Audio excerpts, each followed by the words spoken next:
Se presentó un caso verdaderamente deprimente, repudiable.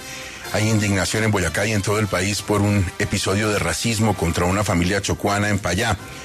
Una profesora asegura que sus 2 hijos fueron golpeados, abusados en una institución educativa. Nos acompaña la profesora Kerlin Murillo, profesora en ese momento del municipio de Payá en Boyacá. Profesora, gracias por estar en 6 AM. Buenos días para usted y para su familia. Buenos días, muchísimas gracias por el espacio. Profesora, ¿qué fue lo que pasó? ¿Cómo llegaron a esa situación? Cuéntenos. Definitivamente la xenofobia en este país por parte de adultos que termina siendo extendidas a grupos de niños en las instituciones educativas y perpetúa una cantidad de vejámenes en contra de personas inocentes únicamente por el color de la piel. ¿A usted la insultaron, profesora? ¿Quién lo hizo? Los ataques a mi núcleo familiar fueron efectuados por mis compañeros de trabajo, iniciando por el rector, el señor Jorge Humberto Cuy, algunos compañeros profesores, el psicoorientador Gabriel Sandoval, profesores como la docente Paola Duarte, la docente Silvia, la docente Sandra Zorro, el docente Juan Carlos Duarte, algunos padres de familia incitados por el mismo rector, como el señor Jairo Maldonado, la señora Nancy Padilla, y así sucesivamente hasta ir enviando a los niños para que hicieran las agresiones en contra de mis hijos. No, increíble. ¿Es cierto que en algún momento alguna de estas personas los llamó micos? Sí, claro.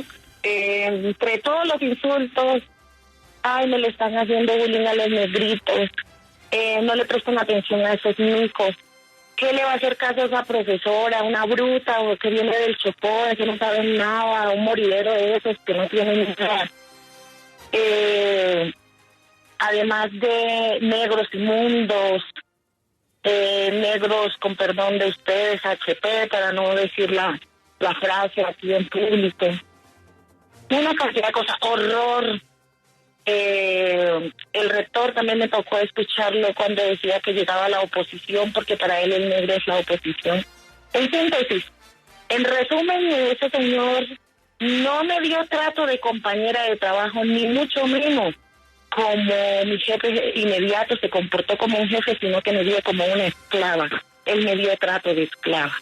Y al no ceder a toda la presión y el acoso laboral que ejercieron sobre mí para que abandonara el sitio de trabajo, la oportunidad de trabajo que me había conseguido, arremetieron contra mis hijos, con la premisa de que si no me iban a matar a los niños.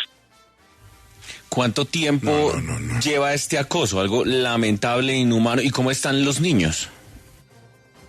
Yo llegué a Boyacá, específicamente al corregimiento de Morcote, a finales de mayo del 2021, y una vez levantada la pandemia, donde ingresamos a la presencialidad, estas personas iniciaron a perpetuar el acoso laboral que ya habían planeado con anterioridad, porque tenía conocimiento de que se me iba a realizar por parte de la empleada de servicios generales, la señora Gladys Ayala, aseadora de la institución, quien ya me había puesto en conocimiento. Hice todo lo posible con la capacidad de resiliencia que tengo de aguantar, de mitigar, dedicarme únicamente a mi función, pero no. Estas personas, día tras día, porque fue constante la situación de agresión, de violencia contra mí y contra mi familia, todos los días iban aumentando, o sea, el acoso, el acorralamiento, la violencia iba en aumento, uno tras otro, día sin cesar, incluso los fines de semana. Los niños, pues en estos momentos, todo mi núcleo familiar, incluyéndome a mí, tenemos múltiples secuelas a nivel psiquiátrico, psicológico, a nivel moral, a nivel emocional, porque toda esta situación también ocasionó, aunque bien es sabido que tenía un cáncer, la muerte de mi esposo, el conocimiento de las diferentes sentencias por parte de los jueces ante los casos de racismo y de violencia, bullying exagerado con incitación a la violencia que hubo en contra de sus hijos, no resistió el leer y fatídicamente falleció. Para no ser tan sí, a nivel de neurología también muchas afectaciones, los niños tienen traumas cerebrales, tienen fracturas, daños en el cerebelo, cicatrices por todos lados, además de todo el impacto, el trauma que les ocasionó, por ejemplo, al niño pequeño de ser accedido por última vez en Paya por 9 estudiantes de la institución donde participaron 5 de 15 años y los otros 4 en edades que oscilan entre los 10 y los 13 años. Y el grande tuvo que presenciar todo lo que le hacían a su hermano, sin poderlo defender porque mientras le daban golpes y querían arrastrarle a la misma situación. Todo esto lo perpetuaban los estudiantes dentro y fuera de la institución, dentro y fuera de la jornada laboral, académica y pedagógica, y bajo supervisión de los docentes, con plena autorización de padres de familia y de docentes para realizar estos actos contra mí y contra mis hijos. Profesora, duele en el alma de verdad escuchar su relato y todo lo que han tenido que sufrir. Yo le quiero preguntar por las denuncias de abuso sexual contra sus hijos, cómo avanzan en la fiscalía, qué resultados hay hasta hoy frente a esas denuncias. Bueno, desde el primer momento que iniciamos a ser atacados y al ver que el rector hacía caso omiso a los llamados de atención y de alerta que yo hacía, como madre y como docente, verbal y por escrito, él negaba toda situación, actuaba con negligencia, no prestaba atención a las faltas, pretendía en todo momento cubrir como lo ha hecho en casos anteriores, porque sé que mis hijos no han sido los únicos agredidos, hay una cantidad de cosas por contar.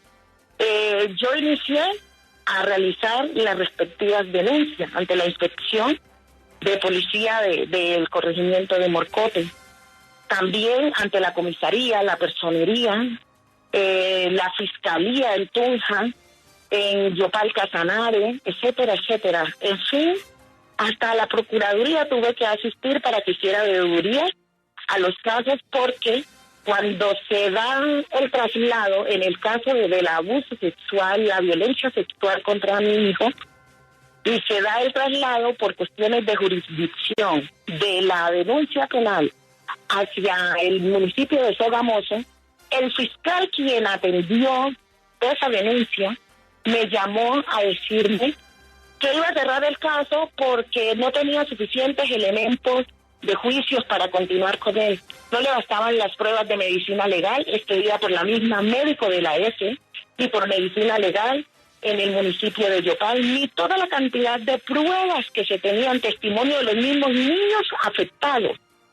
Y me salía con la excusa de que era que para el momento uno de los menores, el menor Tabaco, nieto del concejal Jorge Tabaco, era menor de 14 años hasta ese entonces. El hecho de que ese niño, supuestamente, porque sé que no es real, fuera menor de 14 años para ese entonces, le daba pie para tumbar todo un proceso en el que se había violado de todas las maneras una cantidad de derechos humanos contra unos niños de primera infancia, un niño con discapacidad, una población minoritaria, desconociendo para mí, de parte de este fiscal, todo lo que tiene que ver con el sistema de política pública y, al parecer, de política penal.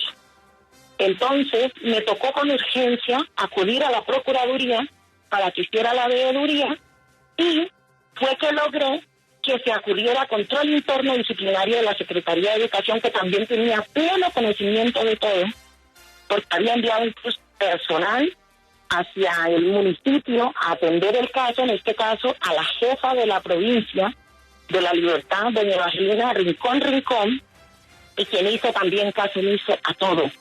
Me acusaba de falsa, de mentirosa, atrevida por haber denunciado a la institución, arremetía contra mi persona, contra mi departamento, me amenazó hasta con hacerme sacar del trabajo. Y arreglaron una cantidad de pruebas falsas, porque de todo tengo las pruebas originales, para hacerme quedar ante el ente nominador como la agresora y afectadora del clima y la convivencia laboral. A mi hijo con discapacidad como un niño agresivo y conflictivo, y al menor, que era el peor agredido, como un niño mentiroso. Por esa razón, el día 15 del mes de noviembre del 2022, nosotros tuvimos una audiencia en control interno disciplinario, donde tuve a bien ratificar y ampliar también esta denuncia. Y se supone que ya deberían haberse emitido algún tipo de comunicado o eso. Yo no conozco nada. Por parte de la Fiscalía, me tocó contratar un grupo de abogados, los hermanos Romaña, quienes han sido los que han estado pendientes del caso y haciendo presión para ver qué ocurre. No permitieron que este fiscal me cerrara por fin la denuncia. Por supuesto, y nosotros también aquí en los medios de comunicación estaremos muy pendientes del desarrollo de estas decisiones, porque estos casos no se pueden permitir en Colombia, no pueden pasar. Profesora, muchísimas gracias por contarnos, reciba usted un abrazo y para toda su familia, y esperemos que haya decisiones muy pronto. Muchísimas gracias. Dios les bendiga la oportunidad y que todo sea por el bien de todos los niños que están siendo afectados de una u otra manera, porque este bullying, esta violencia que hay en las instituciones educativas únicamente no es por discriminación racial. Hay violencia de todo tipo y está siendo tapada y acolitada en los claustros educativos.